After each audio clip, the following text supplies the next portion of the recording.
Assalamualaikum warahmatullahi wabarakatuh. Selamat siang Bapak Ibu semua, mahasiswa dan mahasiswi Strata 2 jurusan Pidana Fakultas Hukum Universitas Ageng Tirtayasa. Perkenalkan, nama saya adalah Windy Ratnasari. Di sini saya selaku moderator yang akan memandu kelompok Alpha dalam forum diskusi yang bertemakan penipuan lewat media sosial. Sebelum diskusi ini dimulai, saya akan memperkenalkan anggota kelompok Alpha yang terdiri dari 5 orang. Yang pertama adalah saya sendiri, yaitu Windy Ratnasari. Yang kedua adalah Bapak Rudi Erlan. Yang ketiga adalah Muhammad Fikri Amin. Yang keempat Muhammad Baja Bartoyudo. Dan yang kelima atau yang terakhir adalah Ibu Puji Justisia Mohas. Baiklah, mari kita sama-sama memulai forum diskusi ini. Bismillahirrahmanirrahim. Assalamualaikum warahmatullahi wabarakatuh. Terima kasih kepada rekan Windy, rekan dari tim Alpha 02 yang telah membuka di acara diskusi tentang penipuan lewat media online atau media sosial. Dan kepada rekan-rekan anggota Alpha, tim Alpha yang lainnya, dipersilakan untuk mengajukan beberapa pertanyaan yang akan kita bahas oleh tim Alpha. Nanti akan saya bahas terlebih dahulu, kemudian akan ditambahkan oleh kelompok tim Alpha lainnya. Terima kasih. Wassalamualaikum warahmatullahi wabarakatuh. Assalamualaikum warahmatullahi wabarakatuh. Memperkenalkan, nama saya Muhammad Baja Bartoyudo. Saya dari kelompok 1. Di sini saya akan membacakan beberapa modus operandi yang dilakukan oleh penipu online zaman sekarang. Saya bacakan di sini. Yang pertama, dengan menggunakan nomor telepon atau handphone yang mengatasnamakan instansi atau perusahaan, isi pesannya agar kita melakukan update data diri atau menggambarkan bahwa Anda menjadi penerima hadiah dari sebuah pusat menjadi penerima. Jangan biarkan bila pelaku meminta nomor kata sandi atau nomor kartu kredit Anda. Jadi di sini pelaku ini nih meminta data diri. Jangan sampai memberikan nomor kartu kredit ataupun nomor telepon atau data diri Anda kepada pelaku. Yang kedua, dengan menduplikasikan akun media sosial Anda, khususnya Facebook, menggunakan profil foto Anda, mencuri data pribadi Anda. Kemudian data ini dimulai meminta bantuan sumbangan atau pinjaman dana. Yang ketiga, meretas ataupun menghack akun media sosial Anda dan menggunakannya untuk menipu orang-orang lain. Jadi yang menipu orang lain itu pelaku tapi mengatasnamakan Anda. Dan yang keempat, memasang profil atau foto Anda di nomor WhatsApp pelaku atau Facebook. Jadi dalam kasus ini semuanya itu pelaku mendatadirikan atas nama pelaku Anda atau korban. Langsung aja ke inti pembicaraan. Ada pertanyaan dari teman saya yang saya akan bacakan. Jadi pertanyaannya adalah, bagaimana kasusnya jika ada salah satu warga negara Indonesia yang terkena atau tertipu oleh pinjaman online atau sejenis macamnya dengan penipuan online, tapi tersangka atau pelakunya ada di luar negeri. Kita contoh kasusnya di negara Cina, sedangkan korbannya sendiri ada di negara Indonesia. Itu bagaimana proses hukum yang terjadi? Terima kasih. Sekian. Assalamualaikum warahmatullahi wabarakatuh. Warahmatullahi wabarakatuh. Saya Puji Justisia. Izin bertanya terkait penipuan melalui media sosial di mana pelaku berada di luar negeri. Nah, ini masuk pada fenomena belanja online yang sudah marak, apalagi e-commerce yang berasal dari luar negeri yang sudah menjadi tren di Indonesia karena adanya deskripsi barang yang menjanjikan, ditambah barang tersebut tidak dijual di Indonesia, hanya ada di luar negeri atau hanya ada di Cina, hanya di Cina saja, seperti itu. Sehingga beberapa di antaranya konsumen tergiur untuk membeli tanpa mereview ulang toko tersebut atau website tersebut benar atau tidak. Nah, kemudian akhirnya terjadilah transaksi jual beli dengan toko yang berasal dari Cina dan sudah melakukan transfer uang dengan cukup besar senilai barang yang dijanjikan.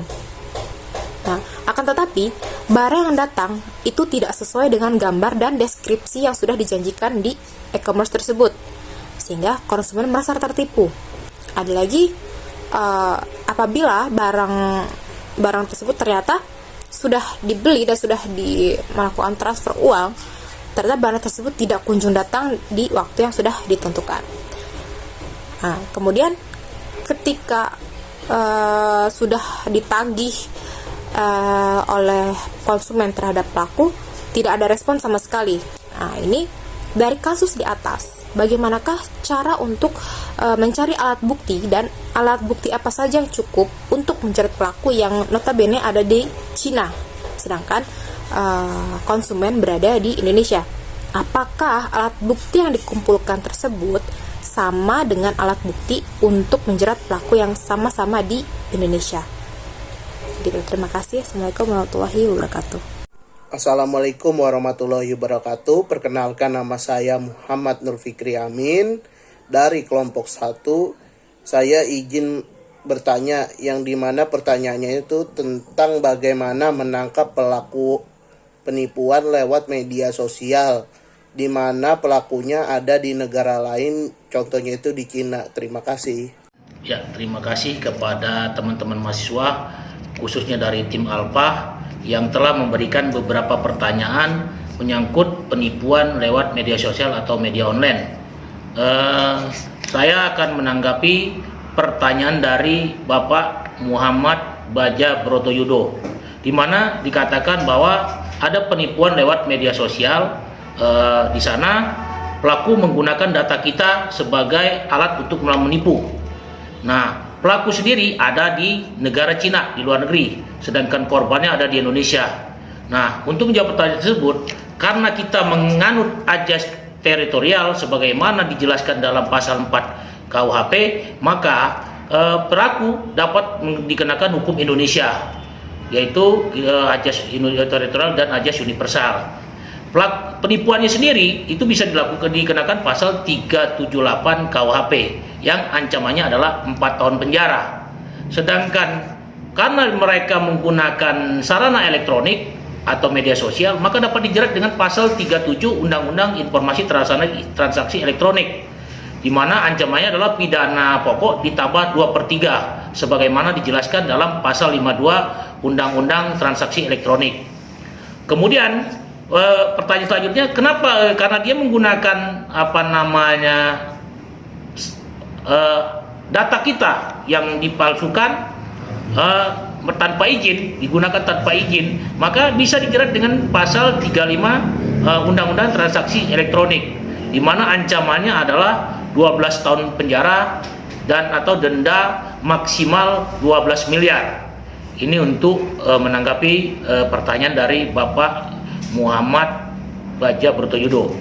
Kemudian saya juga akan menjawab pertanyaan dari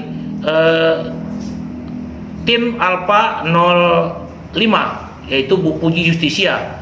Apa yang menjadi alat bukti untuk menetapkan pelaku tersebut menjadi tersangka? Beberapa alat bukti yang dapat digunakan adalah alat bukti yang tertera di dalam pasal 184 Kitab Undang-Undang Hukum Acara Pidana, yaitu keterangan saksi, keterangan ahli, bukti surat, petunjuk, dan keterangan terdakwa di persidangan. Namun karena dia menggunakan sarana elektronik atau melalui media sosial, mereka juga dapat dijerat dengan 2 alat bukti lagi. Ada 2 alat bukti yang menjadi utama, yaitu dokumen elektronik dan informasi elektronik. Ini sebagaimana dijelaskan dalam pasal 5 Undang-Undang Informasi Transaksi. Assalamualaikum warahmatullahi wabarakatuh. Saya Puji Justisia. Sedikit menjawab pertanyaan tentang bagaimana apabila pelaku berasal dari luar negeri atau berasal dari Cina, sedangkan korban berada di Indonesia, itu bagaimana hukumnya atau bagaimana penerapan hukumnya, mungkin begitu pertanyaannya. Jadi di sini mengenai teori terjadinya tindak pidana itu kan ada 2 locus delicti dan tempus delicti. Ya, locus delicti ini kan ada teori perbuatan material, teori alat, dan teori akibat. Nah, ini termasuk teori-teori ini kan hanya landasan-dasar saja ya untuk mengambil suatu tindakan hukum. Nah, di sini masuk pada teori akibat karena teori akibatnya berada di Indonesia. Karena ditentukan karena adanya akibat yang muncul dari perbuatan yang terjadi atau ditentukan menurut di mana akibat yang muncul terjadi setelah terjadi tindak pidana. Nah, ini kan kejadian ini munculnya di Indonesia kan, sedangkan pelaku berada di luar negeri. Dalam hukumnya, dalam KUHP juga diatur dalam pasal 4 itu, yaitu setiap orang baik warga negara Indonesia maupun warga negara asing yang melakukan kejahatan sebagaimana tersebut dalam pasal ini Pasal 4 KUHP dapat dikenakan ketentuan-ketentuan pidana Indonesia meskipun mereka melakukan kejahatan itu di luar wilayah Republik Indonesia, sehingga pasal ini meninggalkan azas teritorial dan menerima azas universal begitu. Jadi meskipun pelaku berada di luar negeri dan korban berada di Indonesia, itu tetap berlaku hukum Indonesia, hukum yang korban berada sepanjang korban berasal dari Indonesia begitu. Pelaku bisa ditangkap melalui ekstradisi. Namun apabila Cina dan Indonesia tidak ada perjanjian ekstradisi, dapat dilakukan dengan cara perjanjian bantuan hukum atau bisa melalui Interpol.